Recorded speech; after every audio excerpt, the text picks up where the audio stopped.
So I want to start with welcoming everyone here tonight and say thank you very much to all of the candidates for participating in this evening's event. Thanks to our APS members who are checking in here and around the world. Every 3 years we go through an election process for the APS board and for the APRL board. It's a somewhat thankless task, to be candid with you. I've worked with a lot of board members over the years, and they don't do it for the glory. They don't do it for the pay. They do it because they believe in the organizations, and they do it because they care about the future of philately. And so we remember when you're asking questions to keep that in mind. This is not some high compensated job that they're working in. So be kind and be gentle. And with that, tonight, what we're going to do is we're going to have each candidate introduce themselves, give a brief statement, and then from there, I want our participants to ask questions. I have a couple queued up just in case to get the conversation started, but I want to make sure that we have a chance to hear from our candidates about what their future is for the APS. I'll make one more comment, and that is this is my last election with the APS, my first being in 2016. Some of the folks that are on this call tonight have been members of one board or another over that period of time. Many others have been people that I've just made friendships with over the years. But I want to thank everyone here for throwing their hat in the ring, for be willing to serve our society and represent us. I'm going to miss working with the boards, and I'm going to miss all of our members, obviously, as time goes on. With that, I'm going to start. What we'll do is we'll go in order from the APS board over to the APRO board. Most of the candidates running for offices are running unopposed. In the director at large position on the APS board, we have 5 candidates running for 4 slots, and you'll hear from all of our director at large candidates tonight. We'll also review our APRL candidates. We have 2 that are elected at large by the APS membership, and 1 that is elected by acclamation, honestly, because it's the Founders Patrons Viewers Fellow, and that's Michael Bloom. But Michael is going to be an active member of the board, and so I wanted him to be here tonight so he could share what he plans on doing, so you all can start lobbying him and warm him up before he gets to the APRL board in August. With that, I want to start with our presidential candidate, Mark Banchik. Mark? Hi, good evening. Thank you everyone for joining us. For those who haven't met yet, I'm Mark Banchik, living in San Diego. People ask me, especially when they hear the accent, where I'm originally, what part of New York am I from? And the answer is I miss New York a lot. I do miss Four Seasons, but I do not miss shoveling snow. Personally, I collect Mexico and Westwood expansion. I've been on the APS board now for several non-consecutive terms. I'm past president of the Collectors Club of New York, the American Airmail Society, the American Philatelic Congress, and have served on the boards of many other organizations. So I'm familiar with the needs, the requests, and the expectations going forward. Going forward, we're in a good place thanks to Scott and the previous management teams, and they left us with enough wiggle room so that we can make decisions and we can grow the society going forward. We can meet expectations. We can tailor to the needs because we have a cushion. That's due to the hard work of many people who've gone before us and many members who've stepped up and helped out when things were tight and when asked. Going forward, the goal is to get have services meet or exceed expectations. We're in a very rapidly changing environment. Things around us are changing almost day to day, and some of the things that we've taken for granted over the years may not be the best way going forward. And sometimes we have to do things by trial and error. The example I'd like to use is we want to fly with the Eagles, and then you take a look at something such as the Spruce Goose, which sounded great in theory, sitting over in Long Beach, but an airplane made out of wood and plywood didn't quite do as well as they thought. So if no one had tried it, we'd never know. But we are going to have to try different things going forward. We're going to see how we can meet the needs and the expectations and exceed the expectations. Services at home are expected. People, members enjoy delivery of services. They deserve and enjoy delivery of information. How we do that in a fiscally responsible way, in other words, doing it so that it's responsible to the organization, is very important. And also, we have resources and we have to manage our resources appropriately. We can try different things, but at the end of the day, we still have to answer to you, the members, as how we're spending and how we're allocating our resources, what we're doing going forward. We're going to make some tough decisions going forward, and I look forward to input and cannot do and looking forward to working with a great consultation team, a great board, officers, and APS staff who are going to provide a lot of input, thought, consensus, and a little bit of guidance saying, Mark, try this, don't try this, or this is working or this isn't working. So let's all do this going forward, and I look forward to the next 3 years. Thank you. Thank you, Mark. Up next, we have the slate of the Board of Vice Presidents, which is Greg Galletti, Ron Klimley, and Dwayne Littauer. Prearranged before we got on the air, Ron was going to kick things off, and then I believe we're going to hear from the other two candidates as well. Ron? Absolutely. Thanks very much, Scott. Thank you, Mark, as well. Just to introduce ourselves as a board, I think probably most of you know, but the Board of Vice Presidents does run as a team. It's a team of three. And so I get to kick us off, and then I'll pass it on to Greg, and Greg will pass it on to Dwayne. So you will have a chance to hear from all three of us. But as an overarching introduction, one of the things that we just wanted to say is that we believe that one of the strengths of our team as a Board of Vice Presidents is truly our experience, our breadth of experience, our balance of experience, not only professionally, we're kind of all in different areas professionally, but also philately. We collect different areas. And so I think that gives us as a board a real good sense for being able to support or serve across the entire organization, across the entire society. The balance that we show is going to allow us to support the APS as we continue to evolve. And I think Mark just talked about that, and I'm sure that I know I will, and the other two of us, and probably the rest of the candidates will. We're clearly in an opportune time. We're in a time where things are going to change. Things will be a little bit different. We're going to have a new executive director, we know. Thank you, Scott, for all of your service over the past years.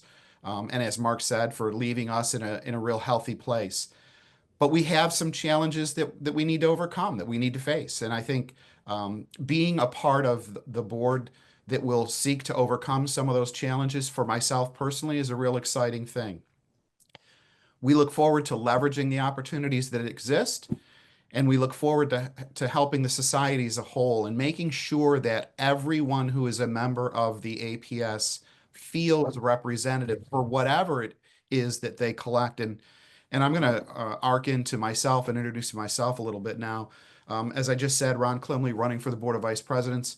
I've been a member of the APS for about 34 years, I think now, and have enjoyed it. And one of the things, and I was talking with a good friend of mine recently, and one of the things that I realized in retrospect is that every time I decided to step up, I collected, and then I decided to exhibit, and then I exhibited at kind of the local level, and I stepped up and decided to exhibit at the national level. And every time I stepped up in whatever it was that I was doing as I engaged with philately, I realized that I enjoyed it more. And so every time I joined a society and I was just a member, and then I decided, you know what, I'm going to be a member of the board. And so the first board that I was on was the United Nations Philatelists. And then I said, you know what, maybe I'll do it a little bit more. And now recently, for the past 3 years or so, I've been president of Polonus, the Philatelic Society of Polish Collectors. And so I want to make sure that I personally bring that level of comfort to anyone who seeks it, that, you know what, you can engage with philately. It doesn't need necessarily to be something that you feel like is impressive. Your collection of United Nations, or your collection of butterflies, or your collection of whatever it is that you're excited about is really just as important and just as worthy. So I think it's important that we all look at that. I have already told you a little bit about my philatelic experience. I will tell you professionally, I've been in learning and development for about 30 years. I've done a lot of digital training, a lot of virtual training, a lot of digital experience, which will allow me, I think, hopefully to provide some good counsel as we look to leverage things like Stamp School. I think we have a lot of opportunities and we have a lot of challenges. The key is working as a team, as Mark said, to combine our experience to overcome those challenges. So that's a little bit about me and a little bit about hopefully what we'll do going forward. Greg? I would like to echo what Ron has said. I think one of the most exciting things about this new slate is, as a Board of Vice President, and I have had the honor of being on the board for several years now, is that we've got some new individuals coming into the board that have not previously been on the APS board of directors. So I think there is great opportunity to bring in some new thoughts, new ideas. I would like to thank Scott and the APS members, as well as the organization, Wendy, etc., for doing such a fantastic job while I've been on both the board of the APS as a board of vice president, as well as the APRL, for doing such a tremendous job of retiring the debt, maintaining and actually improving the number of entities we have renting spaces here at the APRL Match Factory facility. And as Ron said, I think the biggest challenges we have going forward is to transfer what we have done historically for over 100 years in pen and paper to digital media. I think, as you know, as Ron mentioned, the school platform, which is our educational platform, is coming up to speed and will be released in a few months. I think that's going to be a tremendous, tremendous opportunity for members not only to engage with fellow collectors, but to have an opportunity to take courses in areas that they may have interest in or expertise in. And importantly, where they have expertise, they can actually contribute to what the platform has for other collectors. And I think that's really important. I would love our board, and I will promote us being very inclusive with the membership. If you have interests, if you have expertise, we want to engage you. We want you to join us and provide that information in a manner that would benefit everybody, including, new collectors, seasoned veterans, everybody that's a member of the organization. I think we, as Ron mentioned, we do have some challenges, but we have some great opportunities. We have owned the Match Factory for a couple of decades now. And going forward, there will be a need to do some upgrades to the organization, the actual physical Match Factory and associated buildings. And I think thanks to Scott and the organization, we are in a great position to improve the physical structure of the Match Factory, as well as maybe improve areas where there has been some identified weaknesses. So I look forward to working with everybody to make the Match Factory a even more stellar facility than it already is. One of the things I would love to do is further promote the Match Factory itself. I've been the beneficiary of having run 2 exhibits at the Match Factory, and I can tell you, if you've never been to the APS facility, it is wonderful. It is a place that you should look forward to visiting. It is a remarkable, remarkable facility, and I would like to promote members coming as much as possible. And that might be through the addition of new exhibitions, new learning experiences, and opportunities. With that, I think, as I mentioned, this new Board of Vice Presidents will provide a great opportunity for us to move forward in an organized manner as a cohesive group. We each come with different experiences in our personal lives as well as our professional lives. And I think together we will work extremely well as a group to provide the services and oversight that is necessary to maintain the APS as the premier philatelic institution around the world. With that, let me pass the baton on to Dwayne, please. Well, thanks, Greg. I have not served on the APS board in the past. I'm Dwayne Littauer, and I'm the third candidate for vice president.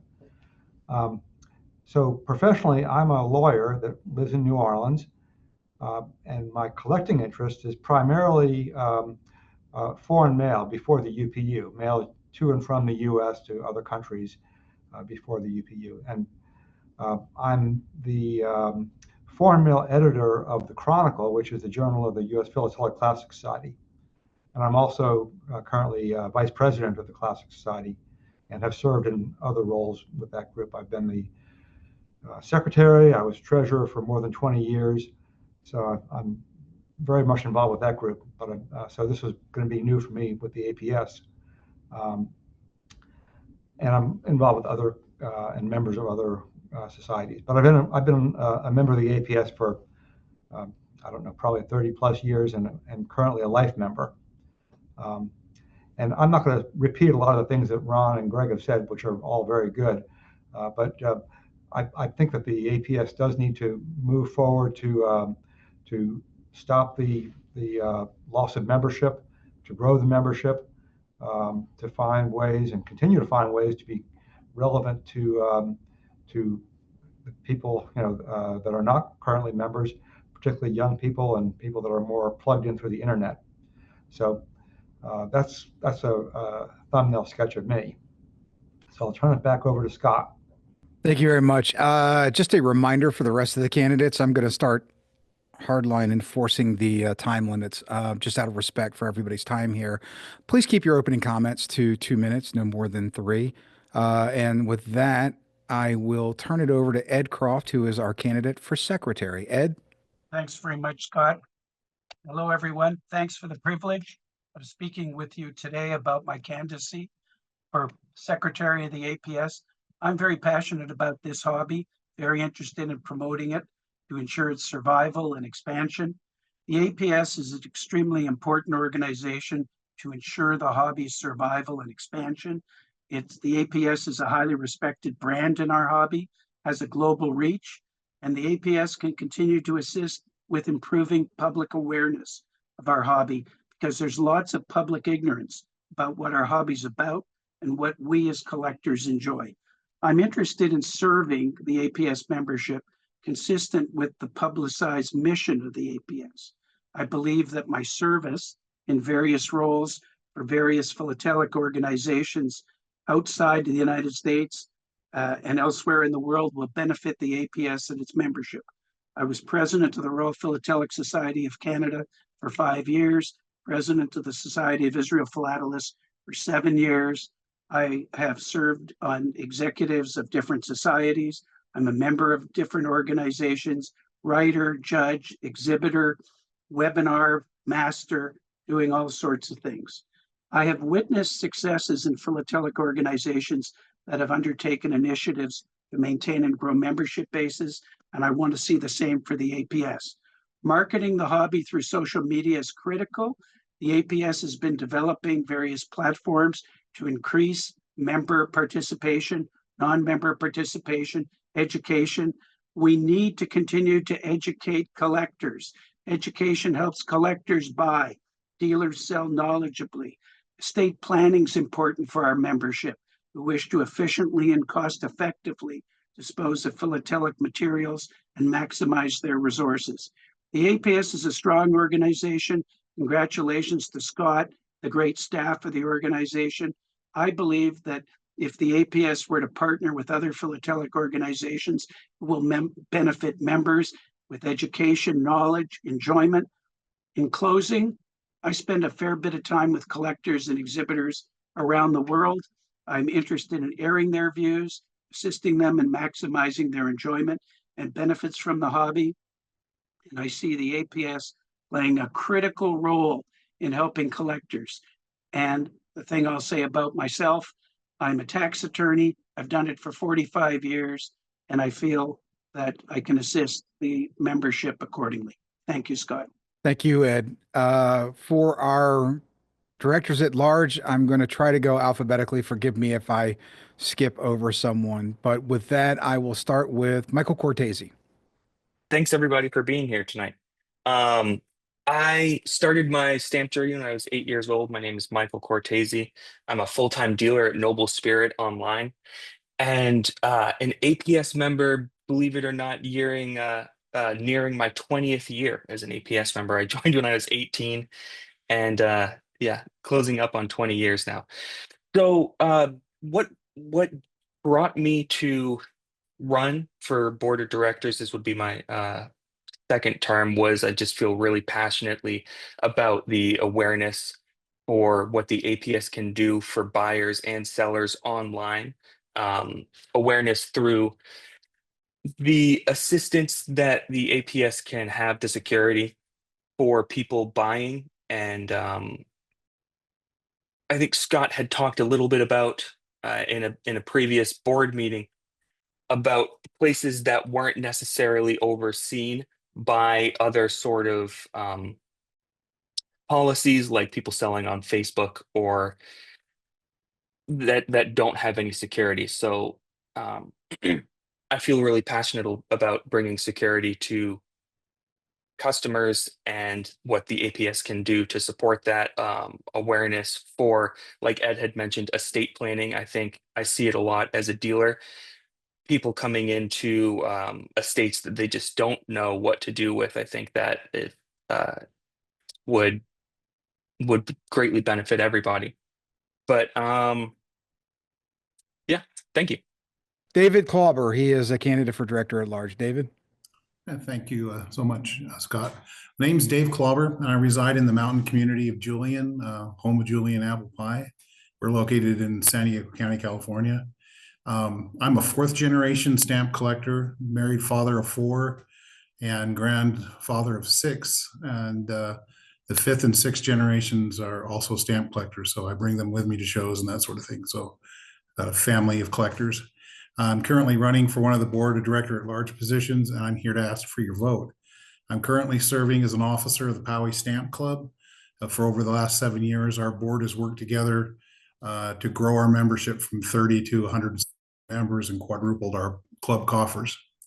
Our board has worked together to focus on bringing the fun and camaraderie back to stamp collecting in Southern California.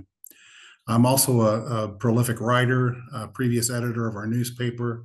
I'm currently the webmaster of our PowayStampClub.com, and I was previously honored to serve on the board of San Diego's Historical Society. For the past 40 years, my career has been in computer engineering. I designed and implemented the military's worldwide Army, Navy, Air Force, Marine, and Space Force hospital computer systems, including all forward operating bases. I have a wealth of experience in writing proposals with over 100 government contracts under my belt, and I'm responsible for writing the bylaws for 2 nonprofit organizations most recently. I have a great love for stamp collecting, including US classics, EFOs, essays, and proofs. And if I'm elected as a director at large, I'll bring those 40 years of computer engineering knowledge and program management experience to the table. I currently belong to over a dozen different philatelic organizations, including the APS, and I will be at WestPEX this coming weekend. If you're there, please stop and say hello. I would love to meet you and share a good pirate joke. Thank you. Thank you, David. With that, I'd like to call on Steve McGill. Well, good evening, everybody. I'm Steve McGill, resident in Highlands Ranch, Colorado, very near Denver. My background is that for the past year, I have served as a director at large for the APS, and I've been a 27-year member of the APS. I've also been on the board of directors of the Rocky Mountain Philatelic Library, a very successful and financially sound organization. I'm past president of the Great Britain Collectors Club here in the U.S., and I'm a member of several other philatelic organizations, including being a fellow of the Royal. I am an active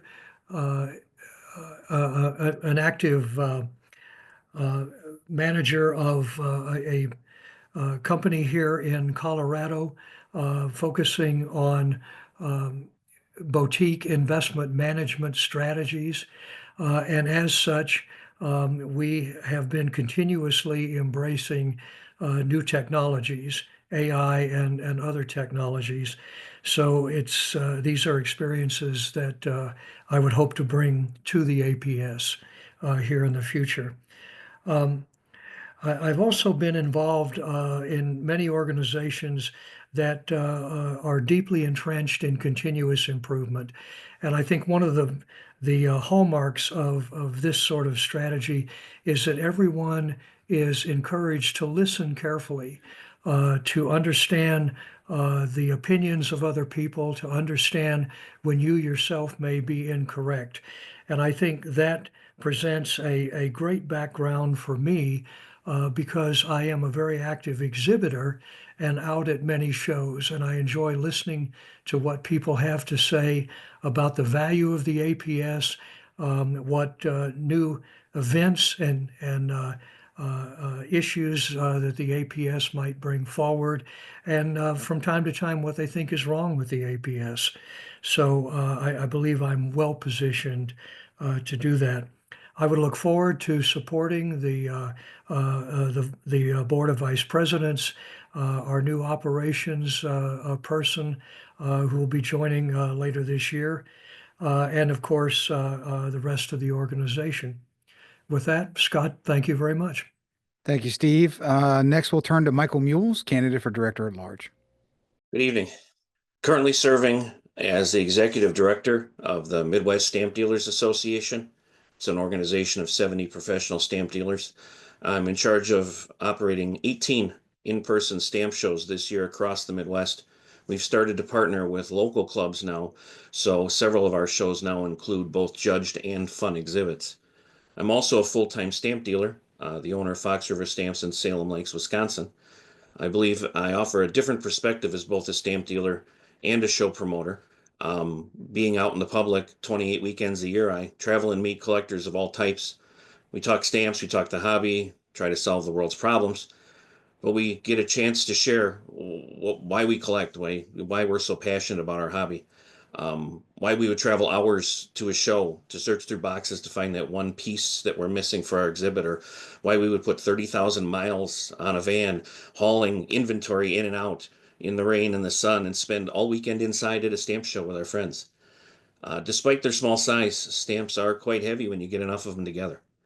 I have a passion for the hobby, so much so that I left the quote real world to run a stamp business in 2015. Fast forward 10 years, and I really wouldn't change anything. I'm truly blessed to get to spend each day doing what I love with people that also enjoy the hobby. My livelihood depends on the growth and success of stamp collecting, and I want to ensure that both current and future generations could discover the same joys and friendships and knowledge that stamp collecting has brought me. So I'm hopeful for your vote and asking for your vote for a candidate as Director at Large. Thank you. Thank you, Michael. Last and certainly not least, Bruce Wasserman. Bruce, share with us your vision for the APS. Thanks, Scott. As Scott said, I'm Dr. Bruce Wasserman, and I want to thank you for attending this meeting. I'm a dentist and the editor for the American Airmail Society. I'm a 35-year member of the APS and a member of 20 other philatelic organizations. I'm a published author with 2 books in print and about 200 articles. I've served on multiple boards for both national and international groups, such as the Academy of Dentistry International and the American Lung Association. I believe in working until a task is done, and I'm accustomed to stepping up to get things done. As a dentist, I understand the need to focus on a holistic view. With a graduate degree in writing, I'm keenly aware of the need to track details and tell the hidden story. As a director at large, I'll take those same approaches, working as a team player to help the APS devise new membership strategies and engage with solutions and new technologies that will expand our organization's footprint for the future. I've been traveling the country to meet with stamp clubs in a number of states, whether at club meetings or stamp shows, to hear what APS members and clubs would like to see emerge from the APS in the future. One consistent theme has been the need to adopt new ways to adapt our association to reach out to incoming generations so that we can keep our collecting hobby alive, vibrant, and growing while making sure we keep our members' interests and needs clearly in focus. As a director at large, I will represent members to ensure that their voices are heard. I will support quality programs that enable a vision for our future. I will work to build the organization through expansion and outreach, and apply my skills to help the APS grow, prosper, and meet the needs of current members, as well as ensure a strong and vibrant future. I would greatly appreciate your vote, and thank you so much for listening. Thank you very much, Bruce. And thank you to all of the candidates for the APS Board of Directors. Before we move into the question section, I want to now turn to the APRL Board of Trustees candidates. As I mentioned, we have 2 candidates running for the at-large position. Now that's 2 candidates for 2 spots. So there won't be a lot of surprises for any of you out there.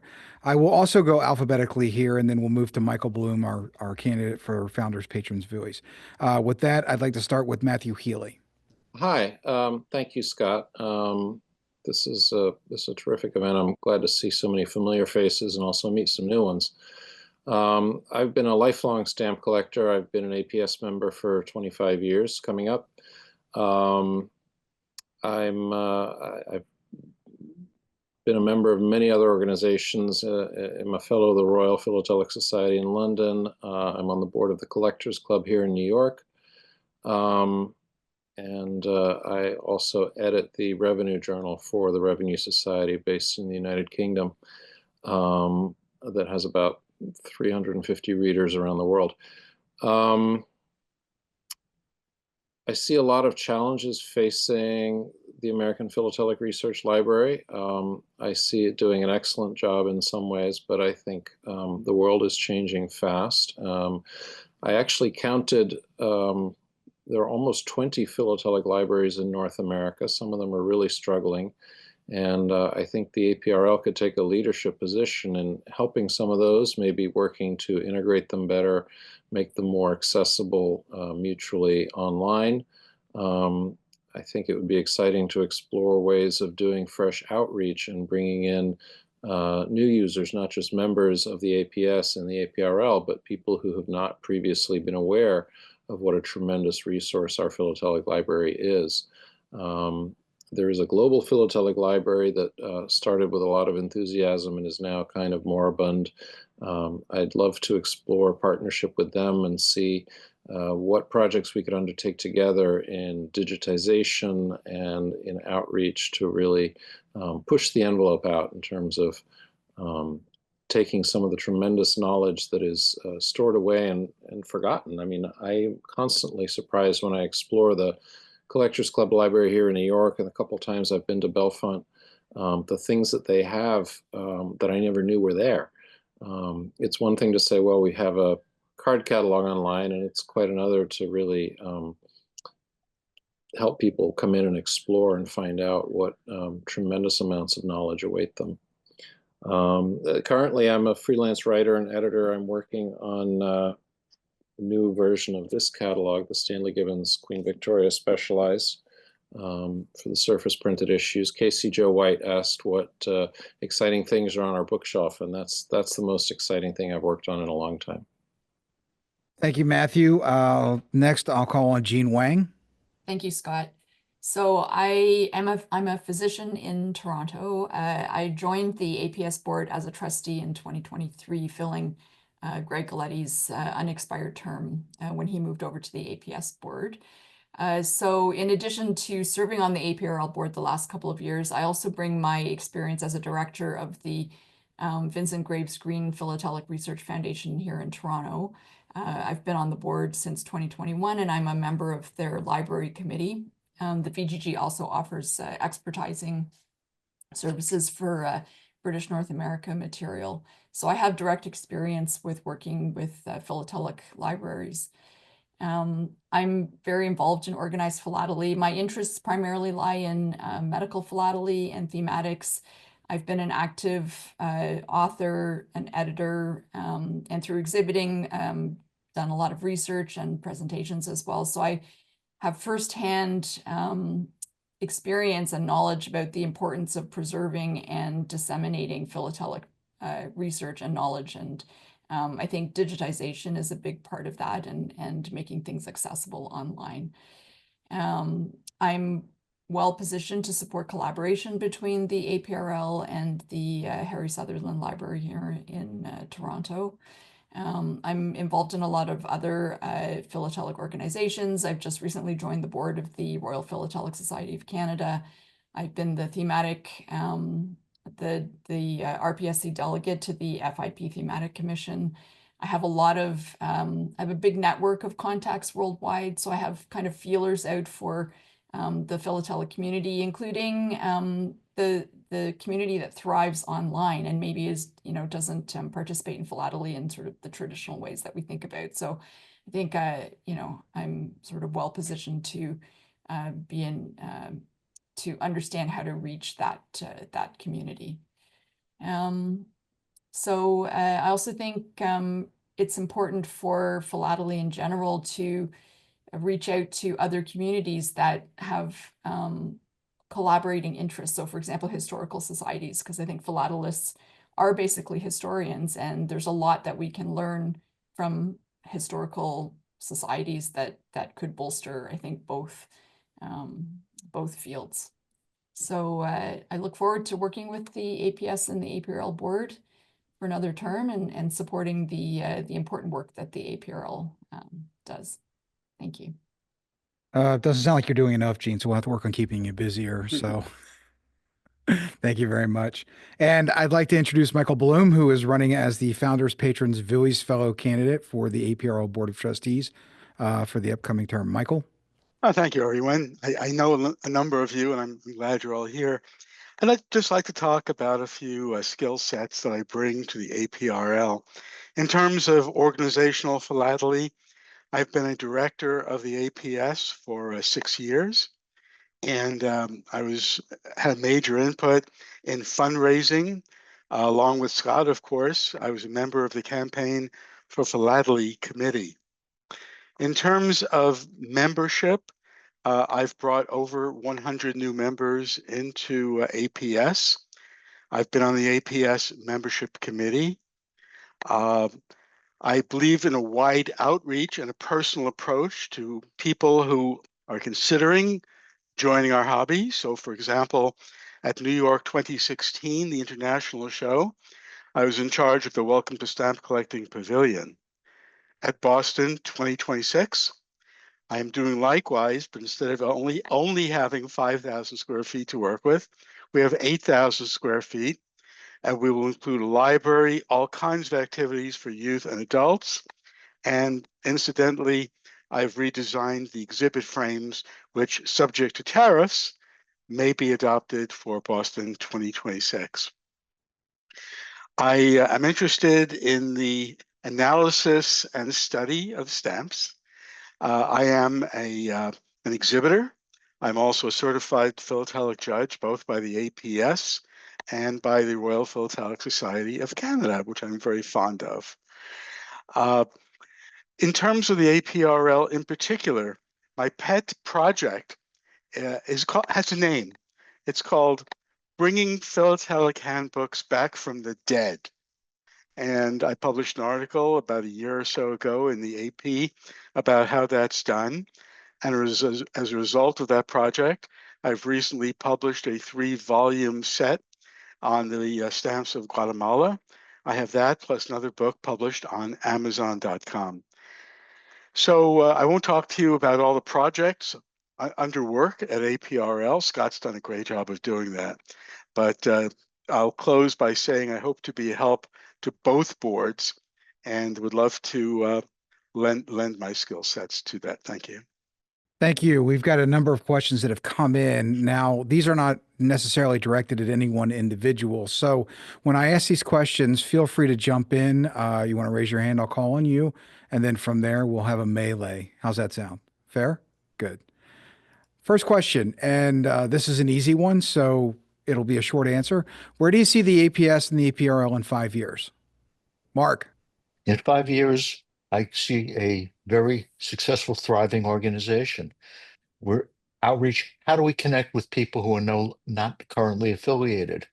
We're going through different versions of social media. We're looking at how other people collect, and we're going to try and reach out and meet them and bring them into the tent. It's a big tent. We have a lot of room in there, and I see us growing and working with others on a collaborative basis to expand the hobby in many ways, some of which we don't even anticipate or see right now. But I think that there are many opportunities for bringing more people into the hobby and also collateral types of hobbies, such as ephemera, history, and which all comes hand in hand to again broaden the tent and keep people active. Over. Thank you, Mark. Bruce, I see you had your hand up. Yeah, so I would agree with Mark. I think collaboration is extremely important. I think we need to expand the boundaries of our reach quite a lot. We need to engage technology in a bigger way, but we also need to be engaged with generations that are younger than the average age that we're currently representing to get people into this hobby because it is a fantastic hobby. And as Mark said, ephemera, the historical aspect, as Gene was saying, that philatelists are historians.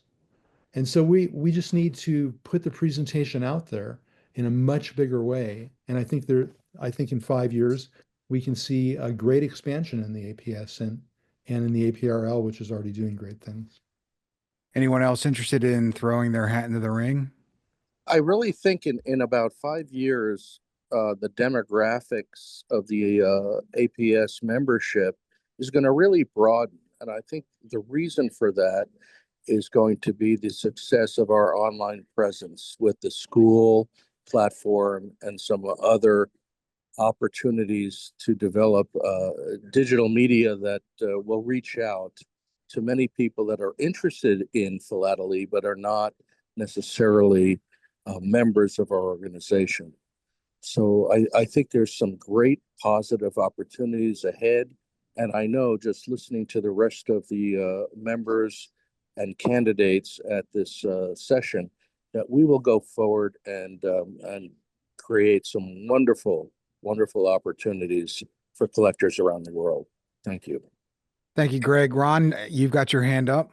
Yeah, so I think if I look at 5 years, it's funny when you started, Scott, one of the words you used was world. And I think one of the biggest opportunities that we in philately have is evidenced by this call. There's 59 folks on the phone from all over, and we're all able to look at each other. We're all able to watch each other. Think about what we all probably experienced when I first started stamp collecting. I did it. It was solitary. I was by myself. I was in a room all alone. And maybe I saw other stamp collectors once a year at a show. It was Ropex, where I grew up in Rochester, New York. So I think leveraging this kind of technology, and I think candidly, every candidate here has kind of spoken about, digitization and doing things virtually, and I think that really is a way for us to reach quite literally the world. I think the APS is the preeminent, in my opinion, the preeminent philatelic organization, and I think we can take candidly a more global approach that looks at kind of the world. It allows us to maybe expand our reach and grow our membership beyond just our geographical boundary because we can now reach people digitally or virtually. Thank you very much. Anyone else want to contribute to that conversation? Yeah, 5 years sounds like a lot of time, but it happened so quickly. I mean, if we look at where we were 5 years ago, we were almost catapulted into where we are today with the advancements and necessity to create these technological outlets so that people could connect because shows were shut down. So I think it's all about remaining on the course that we're on now. Scott, you put us on a terrific course that the APS is on. And I think sticking with some of the programs that you started and continuing to grow them just daily, weekly, monthly is going to lead us into the next 5 years. But I don't think there's going to be any earth-shattering tremendous change between today and 5 years from now, but it's going to be enough of a change that when we look back 10 years ago, things will look a lot different. So it's incremental, but large jumps at the same time. We have a question about uh, what type of person and skills would you like to see take over as executive director? I think there's a firm in Texas that's working on cloning you, isn't there? Yeah. You know what? If it's okay, I'll jump in on that a little bit. It's interesting. I was thinking about some folks who've been very successful at sports. I'm a big fan of soccer and watching soccer in the English Premier League. And one of the most successful teams this year had a guy come in as a manager after a very successful manager. He came in this year and he didn't change a ton. He identified the things that were working well And he was strong enough as a new leader to say, you know what, I don't need to put my stamp on those things that are already working well. Let's tweak the things that maybe we can do a little bit differently or a little bit better. So just kind of in a holistic way, that's what I would say. Somebody who's strong enough to say, you know what, let's look at what's working. If things are working well, perfect. But there are some opportunities or challenges, if you want to call them that we all know, whether it's membership or shows or exhibitions and et cetera. I think it's a leader that looks to those things. Where are the opportunities to continue to move forward? That is what I would hope for. Thank you. Bruce? Yeah, I would agree with Ron. I mean, someone needs to be able to be open to having a vision outside the box. Um, I don't think cloning is a bad idea as a rule, uh, especially when it comes to Scott, because Scott's done a fantastic job, and I don't think that a person could ask for a better executive director. So it's going to be a difficult set of shoes to fill, but we need to find someone who's willing to look outside the sort of standard and past and look towards the future. And I think the future is what's going to present unusual and fantastically uh, wonderful opportunities for us to expand the association in membership in the same way that Scott has given us this great fiscal basis and been a rock for the association as well as just a wonderful person. I mean, we need to find all of those things, but I think we need to be looking to the future. So that would be the basis. Thank you. Michael? Can we just put to bed the part about having to hire a philatelist as the executive director? Because we hired a politician last time and it was going to be the end of the world if everybody remembers how that was going to be. So I think we did okay looking at the right tools and the right skill sets. So I think we can convert them into philatelists. Am I correct, Mr. English? I am a collector and I have a collection that will turn into an exhibit very soon. Steve? Yeah, I think that one of the attributes of the new director really needs to be someone who can be willing to be on the street, if you will.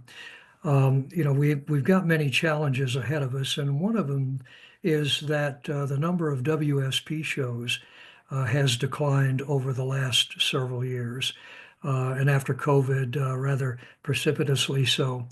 And I think it's going to be very important because of the importance of those kind of shows for someone to be out to see and be seen at the shows and absorb what's working, what's not, and taking the best ideas and perhaps either helping to rebuild some of the shows or alternatively finding perhaps new technology outlets that might surpass where local shows have been before.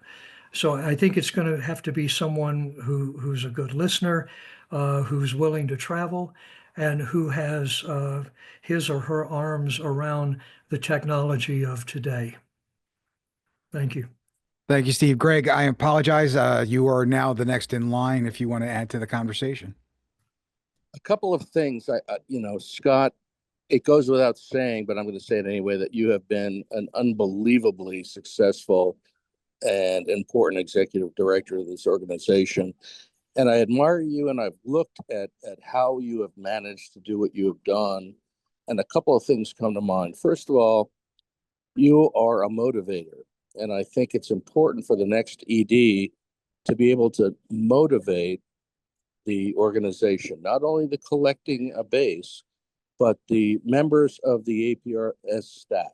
And I think Scott has been a wonderful motivator, challenging the directors at the APS. And I've seen this firsthand, where he challenges people to do their best, come up with innovative ideas to handle and solve difficult problems.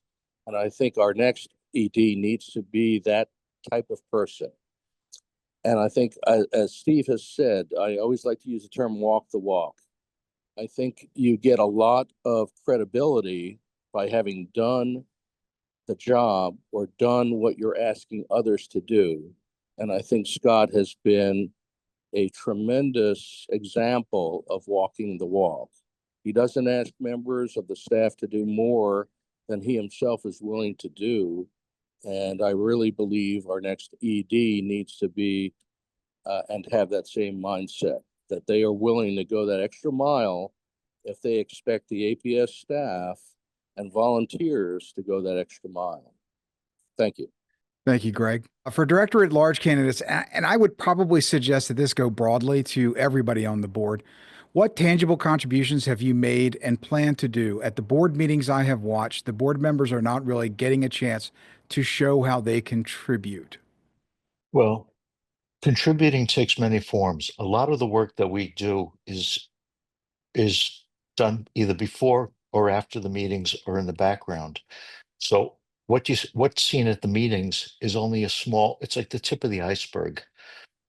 In doing that, in recruiting, in being at many shows, many of us on this call today are out at many events a year, whether it's local shows, society meetings, or Zoom meetings. So we're constantly around pressing the mission of the APS, supporting collecting, supporting the hobby in general. We're also involved in the background, a lot of planning and a lot of execution of some of these plans and a lot of the projects. So when a project or a something comes up that's already completed or presented as an accomplishment, there's a lot of work and bandwidth behind that type of project. And that's usually pretty invisible, and it should be. You don't have to see, you don't have to watch us making the sausage, but there's a tremendous amount of time and involvement. For example, my wife looks at me and goes, "What time are we going to have dinner tonight?" Knowing full well that I may be on Zoom calls anywhere from 1 to 4 or 5 hours a day, depending on the day of the week. And so she just works the schedule around when the calls are. She doesn't say, "Okay, cut your meeting, it's time for dinner."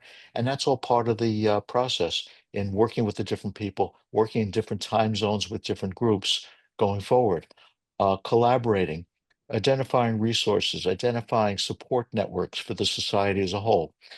In different organizations, we look at people who can provide different types of leadership skills, nurturing leaders, mentoring coming up, judging, working the shows, meeting people, providing feedback, providing encouragement and constructive comments all going forward. It's done behind the scenes. So even though at a board meeting we may be complacent, we receive this information, we see the budget work. For example, even the budget work takes an extraordinary amount of time and effort to put those documents together, to balance them, to make sure that they meet the needs of the organization going forward. They reflect our realities, what we have in the way of resources and what we have in the way of needs.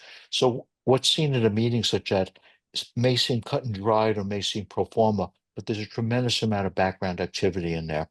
And I don't want to underestimate it. I don't want it to have it be the tail wagging the dog, but everyone on this call, everyone who's been in a leadership position appreciates the amount of work that goes on behind the scenes. Thank you. And that's a very good question because you may not see a lot of it, but it takes place. Thank you.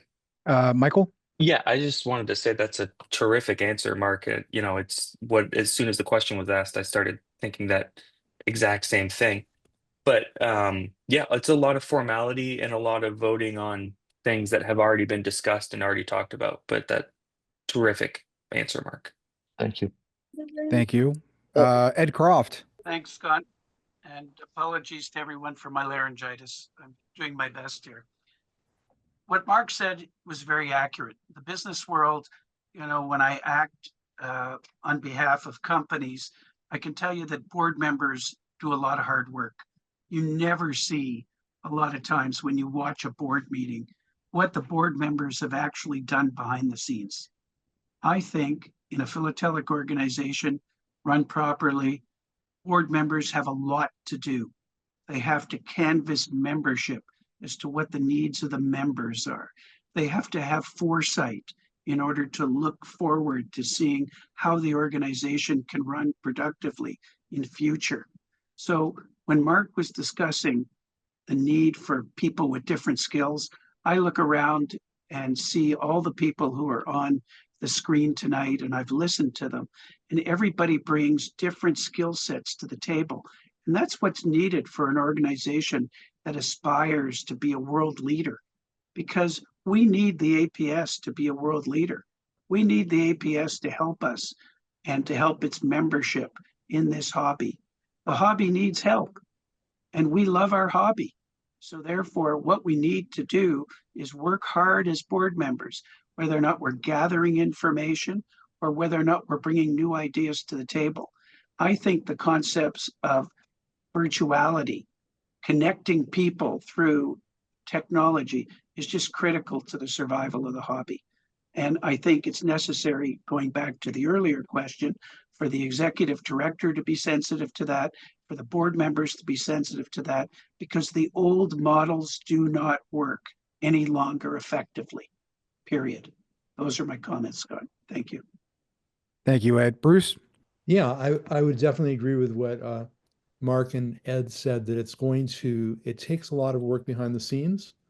There's also, for us to be able to find new directions, directors need to be exploring options that are potentially beneficial for the association before the meeting, so that the protocols about how to work out the dynamics of any future decision are able to be made sort of in advance of the meeting, so that it's a viable alternative. So I think that really much, if not the majority of the work, is done individually before the meeting ever happens.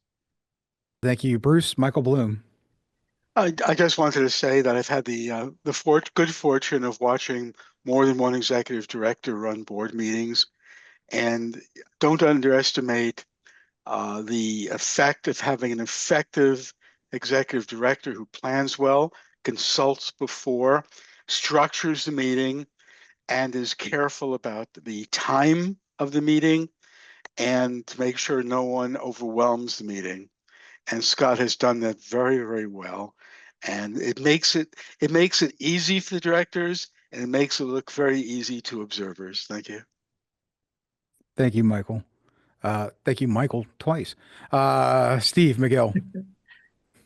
Yeah, the board meetings generally have quite a specific structure about them. There are many votes and decisions to be made, and so it has to happen rather quickly. But the origin of the ideas behind what's happening in the board meeting, I think, is very important, and this is where conversation comes in, where ideas can get floated prior to a board meeting, some good ideas, some bad ideas. And after all that happens in the background, the board of directors meeting is really a synopsis of all of that has happened. And I think it's important to keep that in mind when you look at a board meeting and say, gee, that was pretty cut and dry. The truth is, all of the interesting things happen at dinner the night before or conversations that were prior. Thank you. Thank you. Anyone else?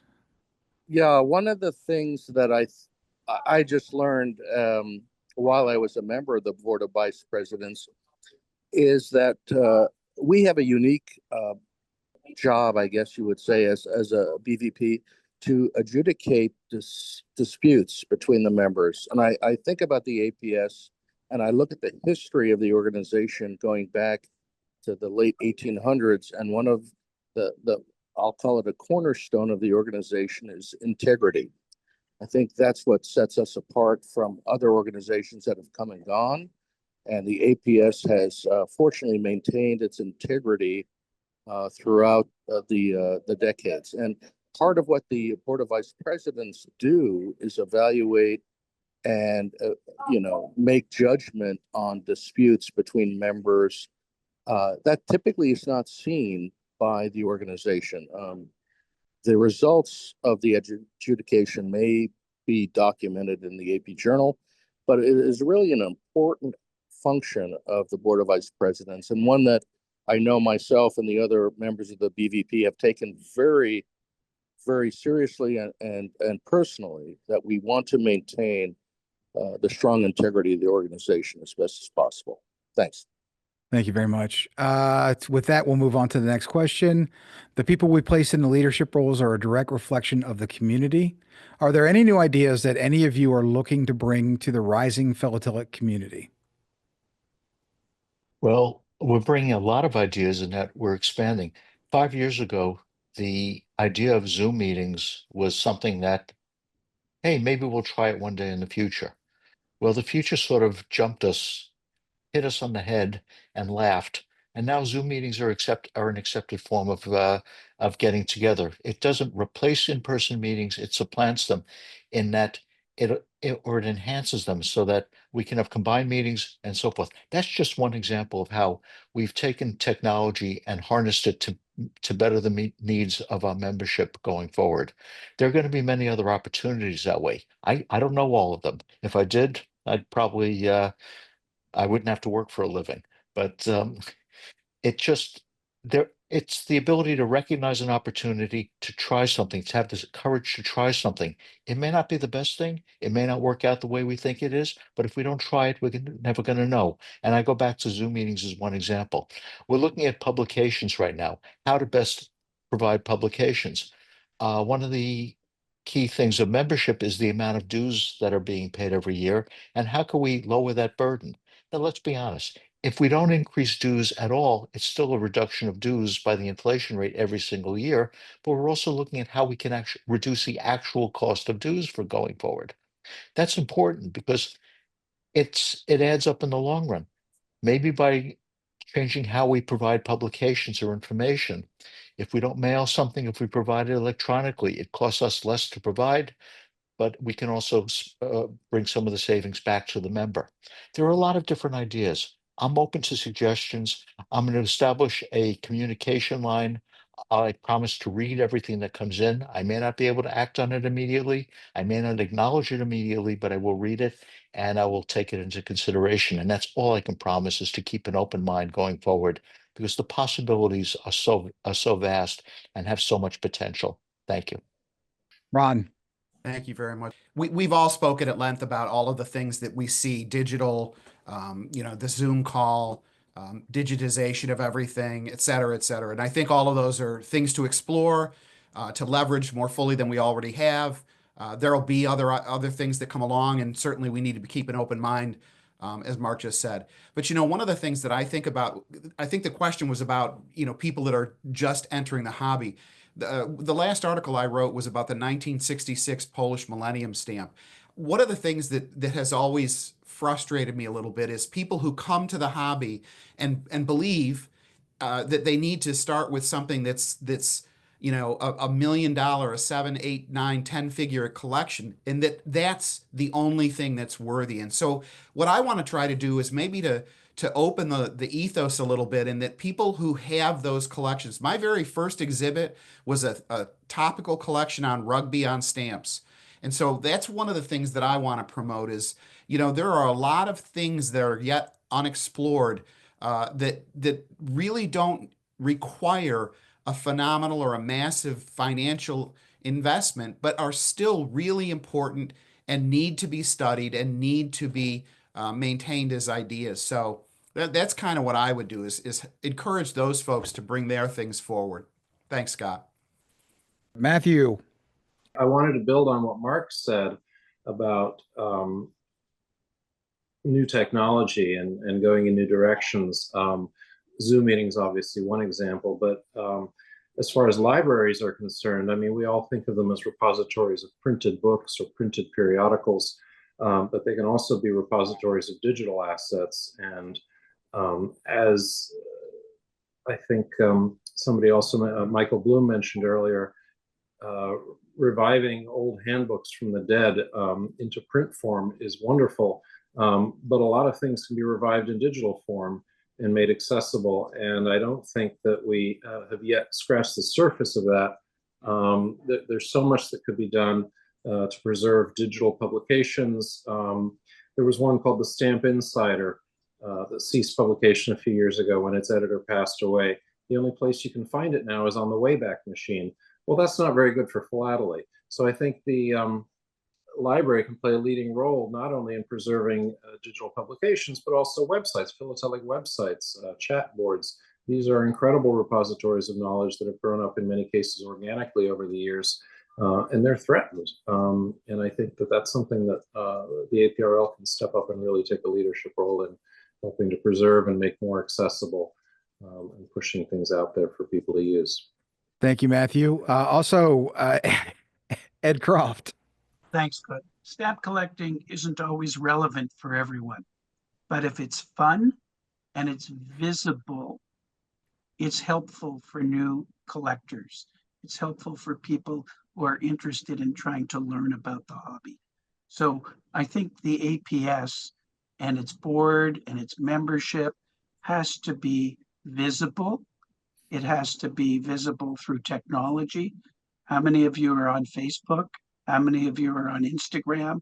How many of you see what other people see that perhaps we don't always see?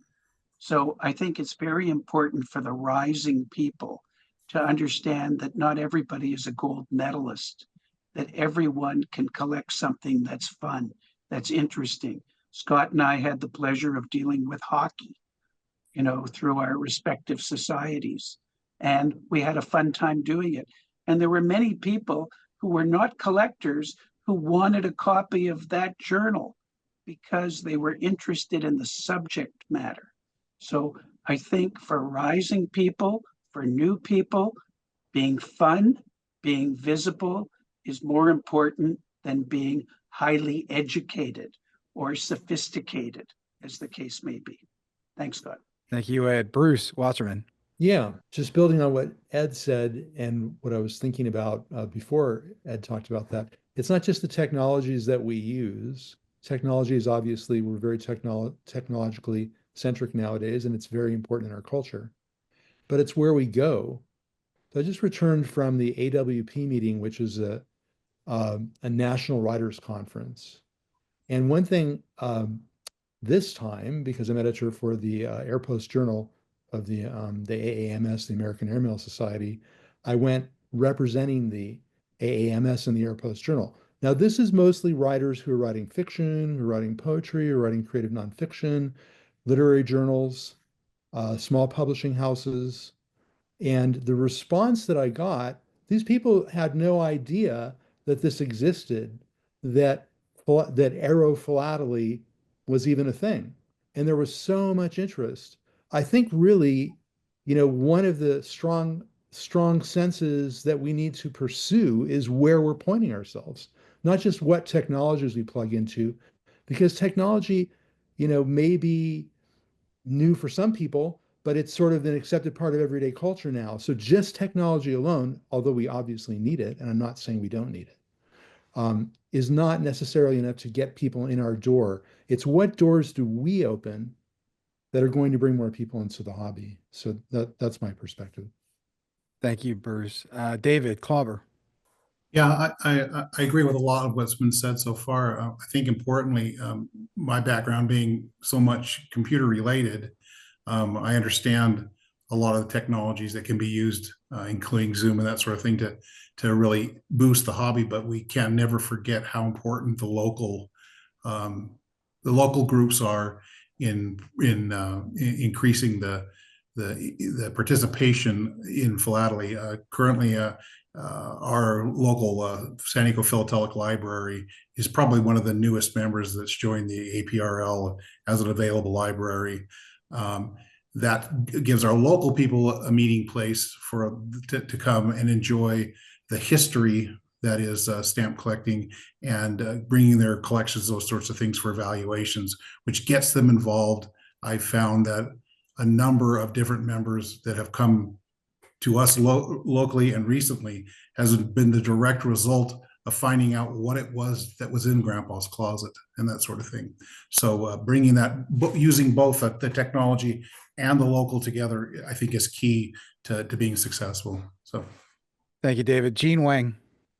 As a relative newcomer, I would say I've only gotten involved in organized philately maybe for the last 10 or so years.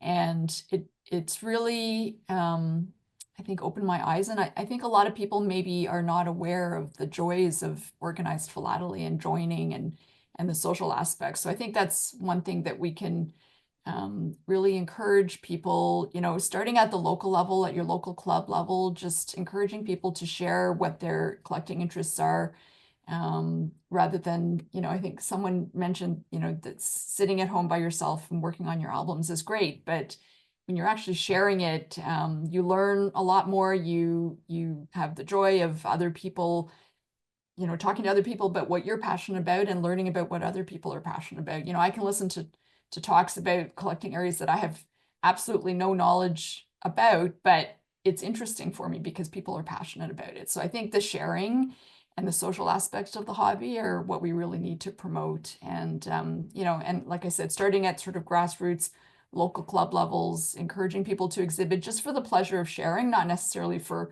awards or medals or judging criteria. But just, really encouraging the social aspects of the hobby. I think that's where we can work on expanding the membership. Thank you, Gene. Michael Mules. One of the things that we've had success with, and I've seen several shows have success with, is post crossing. They exist separate from stamp collecting. And what post crossing is it's a group of people who exchange names and they send postcards to each other across the world and receive cards from each other. They've decided that doing this is fun, but it's more fun with friends. So they come up with post crossing events and they meet up at places and they get together, be it a coffee shop, a restaurant, or hey, a stamp show. Well, they come to the stamp show, they realize that, hey, there's other people like me who think this is really cool to make old mail and take old stamps and use them on mail. They're creating postal history and sending stamps and exposing people to stamps in their friend group and around the world. Those people are not organized philatelists, they're not putting together an exhibit, but they're experiencing stamps and sharing the hobby, what they do with other people. And having them come to a show has exposed a lot of our dealers and collectors to people in an age group that we don't normally see. And by reaching out to that kind of group and letting them do what they do and learning from them has been very beneficial on our side as far as bringing people over to the stamp collecting side. Thank you very much, Michael, for that. Well, I didn't expect that kind of response, but thank you all very much for that. That's a lot of engaging thought, and I know that that's going to be useful and contributing to where we go over the next 5 years. I'm going to answer a question for everyone here since I can answer it better than any of you. And it has to do with learning as a new member, would like to know more about the candidates running for office. So what I will tell everyone is we are voting electronically this year, but in the May issue of the American Philatelist, all of the candidates have prepared a statement that includes, but is not limited to, their contributions to the hobby as well as their exhibiting or writing prowess. Some of them so prolific they had to summarize what they've written over the years. That information is also available on our APS website under the elections section. And when you receive the elections email, you also have a link to the information there. So there is ample information on our APS website about all of the candidates here who have written statements sharing their vision, where they think they can contribute and make a difference for the hobby. So I would encourage everyone to log on there and be on the lookout for the May issue of the magazine. One question caught my eye, so I thought I would throw it out to everybody here. It was from one of our younger collectors. Can any candidate speak to the role they envision for the APS to engage with the youth of the hobby who participate on the Discord website? Educate me on the Discord website first. That's not something I'm going to do here now, but Okay. Michael Cortese may have some knowledge on this, so I'll let help Michael, with that. as the resident young guy. It was a group that was started a while ago. I think maybe 3-4 years ago by a gentleman in the UK who I should know because I've interviewed him, but his name escapes me right now. I deeply apologize. But it's I would liken it to just a large group chat that not only it exists on a server that allows you to create kind of subsections so people can create the subsection for topical stamps, for US collecting worldwide. So there exists this Discord server where younger collectors go on and essentially chat in various different topics about philately and what they bought, what they found, is this real? And they talk about that. So do you mind kind of rephrasing the question, Scott? What is the APS's role in the Discord So the group? Or question really is, it's centered around what should the APS do to reach out to that audience on Discord? right, okay, to kind of capture the people who are there and show them what they can do um for them as members. Yeah, I mean, there's definitely a lot of supporters of the APS on those Discords. I've seen some people talking about it. I'm a member myself, and I pop in, every month or two. But it definitely moves fast. There's a lot of people there. There's hundreds of people under the age of 40 just talking about stamps. So it would be great to capture them as members, but we kind of have to appeal to what's important to them. And I think, and it's something that Scott's talked a lot about, one of the most popular sec subservers is expertization. It's people saying, is this genuine? Is this legitimate? And Apex providing that kind of service at some sort of digital level. I don't know if that's something that can be examined in the future. I know there's different expertising services that different companies have. For example, Beckett gives you this option to authenticate autographs. You take a photo of the autograph, and then within 24 hours or 48 hours, they email you back not a certificate, but saying our experts looked at this and said it may pass their analysis, or our experts looked at this, it's definitely fake. So I think, what they are looking for a lot is just as new collectors, making sure that the stamps that they're buying, the valuable stamps they're buying, are legitimate. Maybe offering some sort of service like that through Apex in the future um, could entice some more as an APS service. Thank you, Michael. David Klauber. Yeah, I actually am out on Discord quite a bit. And it's a different group of people, much younger, typical collectors. Nobody uses their real name out there, so it's an interesting group. I see that there's a lot of kiloware purchasing going on out there, which is interesting. A lot of people showing things that they're buying. They go to a yard sale or whatever, and they've picked up a great deal of stuff. And again, just like Michael was saying, they're asking, what is this? Can you tell me where it comes from? I can't identify it. I try to help out there some, but I think APS could have a role in monitoring that to some degree and supporting that, because it's a lot of younger collectors. And and some of them are also that group that are doing the post crossing as well. There's a crossover there. So anyway, that's my experience with Discord. Thank you. Greg Galetti. I have really not been on that particular platform, but what I would suggest we really pursue is we're investing a lot of resources into the development of the school platform. I've had the opportunity to beta test some of the platform itself.